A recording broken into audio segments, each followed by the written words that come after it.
Hello everybody, welcome back to another video. In today's video, I will discuss why it's very important to really look at and consider who you're voting for and why. It's important to know who exactly you're voting for and what they have done and what they say they're going to do for the country. If you're voting for someone like Donald Trump or Joe Biden and have no idea what you're voting for. So today we're going to be looking at Joe Biden's track record, if it really lined up with the reality. And then we're going to look at some things that Trump said he had done and if he really did them. So over here, first of all, we have the Biden-Harris administration immediate priorities. This is exactly from the White House's website. And these are some of the key issues, topics that Biden himself, his White House, says they prioritize, says they want to restore immediate relief for all American families.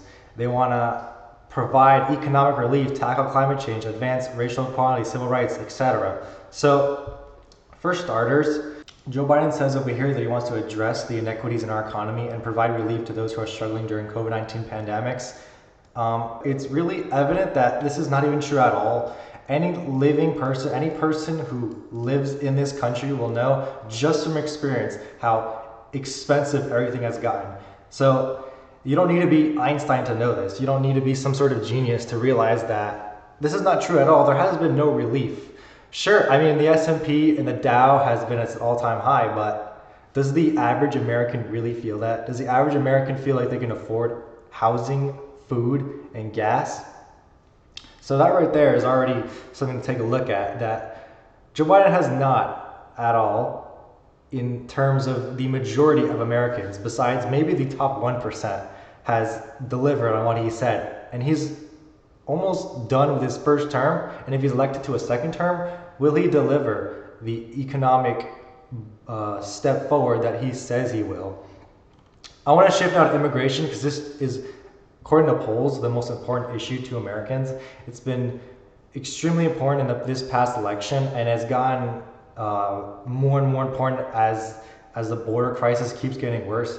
So Biden says here that he will reform our long, broken, and chaotic immigration system. Well, just for starters, when he came into power, the whole border became broken and chaotic.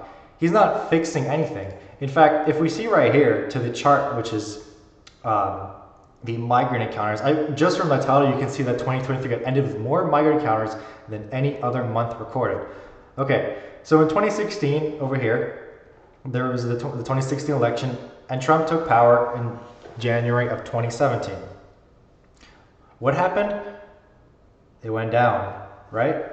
The border encounters went down, and then it slowly went up, and he did have a spike in 2019, a huge spike. But what did he do? He responded. Donald Trump responded, and the next year, it went from 132,000 all the way down to 16,000 April of 2020, right? So Joe Biden gets elected and sworn into office January of 2021. And ever since he's taken office in January of 2021, the border has been brutal. As you can see from here, every single time period, every single month and year of his presidency has been an absolute disaster. There's been record numbers of crossings, records ever in history. And so the fact that he speaks about reforming it is so untrue, because he's actually making it a lot worse. He has the power to make it better. He has every executive power to do so. Yet this is the result of his border policy, what you want to say. His White House likes to mention that they're trying to build a safe, strong, and prosperous immigration system. Well, I mean, just looking at something that happened yesterday, I don't think this is very orderly at all. As we can see here, the Texas Guard can't even control the migrants crossing. This is like absolutely ridiculous that this is even going on for this long. And I could pull like hundreds of videos and pictures of this same thing going on we see here. Just total chaos and madness. And what does Joe Biden do about it? Absolutely nothing. He does nothing about it. He has the executive power to do something about this. And we don't know who these people are. I mean, we are all for having a great legal immigration system where everyone is free to enter this country. I do believe that everyone should be free to enter this country legally, but this cannot happen because we don't know who these people are. They could very well come in and kill someone, like what happened with that poor student in Georgia. So this is definitely a problem that we need to consider when voting for your presidential candidate. And one more point that I want to touch upon, restoring America's global standings. President Biden will take steps to restore America's standing in the world, strengthening the U.S. national security workforce, rebuilding democratic alliances around the globe, championing America's values and human rights, and equipping the American middle class to succeed in the global economy. So I do want to point out that the expansion of the NATO alliance has been great, and Sweden and Finland's joining is definitely great for the Western world. It's good for containing Russia, but why did they join in the first place? They joined because Russia had invaded Ukraine back a couple years ago. Why? Because of a weak government in the US. Trump likes to say that if he was in power during that time, that Putin would not invade Ukraine. You can make the argument for that because during Trump's presidency, there was no wars nationally. There was no international wars. There has also been a recent war in Israel and with Hamas. Another war that adds on to the list of many that have started under Joe Biden's presidential term. Compare this to something that the Trump administration had done internationally. It says right here that he had defeated terrorists, right? So he defeated 100% of ISIS territorial caliphate in Iraq and Syria. He freed nearly 8 million civilians of ISIS control, right? He killed leaders of ISIS. So this right here is already an accomplishment in itself. Now, could you attribute a single accomplishment internationally that had saved people's lives under the Biden administration? No, you cannot, and because he has not done any of that. Joe Biden is the president of war.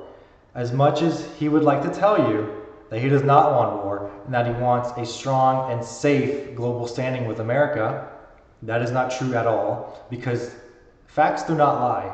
And this is what I want to turn to now. Does it matter more what a candidate running for president says or about his track record, what he does? Most people don't even know what Joe Biden was doing before he became president, before he was vice president. Because just if you guys remember, Joe Biden had a long career even before he was vice president in 2008. He had a long career as a senator, and I don't think most people could even name a single law that he signed. So voting for him based on just what he says is not good at all, and it's just gonna harm the country as it is now. And as we can see, it is harming the country, and it's hurting himself in the polls, and his approval rating is in the gutter. It's one of the lowest approval ratings ever recorded for a president in recent years, lower than Jimmy Carter even in the 70s. And as much as people can argue that Trump does tend to say a lot of things that are pretty stupid and a lot of things that upset some people, you can turn to his trumpwhitehouse.archives.gov. Go to this website, and why don't you scroll through some of his accomplishments that I'm sure half of them most people haven't even heard of. But trust me, there's a long list here. If you go down some of these economic accomplishments, some of these budget accomplishments, immigration accomplishments over here. And I can tell you that even though Trump's tone and voice can be demeaning at times, the facts do not lie. As much as you want to say that Trump is bad, the orange man is bad, quote unquote, as Biden likes to say, and as much as you realize that Biden's whole campaign, especially the State of the Union that I talked about a week ago, is based solely on Trump being bad. But why is Trump bad exactly? Is he bad because he said certain things? Or is he bad because he did certain things during his presidency? I think every American needs to think about who they want to vote for. They need to think about what they want for the future in the next 4 years. And whichever candidate appeals to them the most, they should go for. If they don't want either, there is always an option to go for a third party. I know Robert F. Kennedy is running, and no, I have not looked too deep into his policies and what he offers, but I feel free for every American to be able to research specifically what each candidate will do, has done, and wants to do for this country.